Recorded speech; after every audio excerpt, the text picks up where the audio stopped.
74 ఏళ్ల వయసులో కూడా స్టార్ హీరోలతో సరిసమానంగా బాక్సాఫీస్ రికార్డ్స్ ని పాన్ ఇండియా లెవెల్లో బద్దలు కొడుతూ ముందుకు దూసుకువెళుతున్న ఏకైక సూపర్ స్టార్ రజనీకాంత్ మాత్రమే. ఇండియాలో ఎంతో మంది సూపర్ స్టార్ రావచ్చు వెళ్ళొచ్చు, కానీ రజనీ లాంటి సూపర్ స్టార్ ని భవిష్యత్తులో మరొకరిని చూడలేం. అలాంటి హిస్టరీ క్రియేట్ చేసిన రజనీ ఫిల్మోగ్రఫీకి త్వరలోని ఎండ్ కార్డ్ పడబోతుందా అంటే అవునని అంటున్నాయి కోలీవుడ్ వర్గాలు.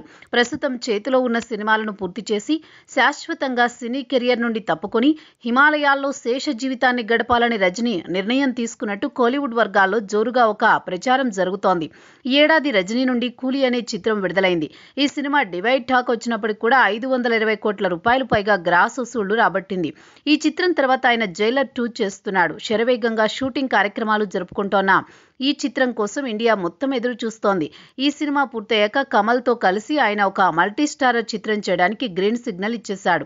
కథ సిద్ధమైంది, కానీ దర్శకుడెవరు అనే విషయంలో నిన్న మొన్నటి వరకు చిన్నపాటి అయోమయం ఉండేది.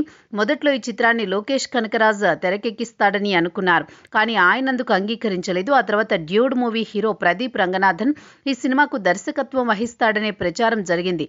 దీనికి ప్రదీప్ స్పందిస్తూ తన ఫోకస్ మొత్తం ఇప్పుడు నటనపైనే ఉంది, దర్శకత్వం వహించే ఛాన్స్ లేదని తేల్చి చెప్పాడు.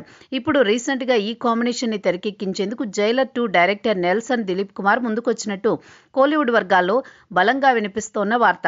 త్వరలోనే ఈ ప్రాజెక్ట్ కి సంబంధించిన అధికారిక ప్రకటన రానుంది. ఈ సినిమా తర్వాతే రజనీ తన కెరీర్ కి ముగింపు పలకబోతున్నారని టాక్.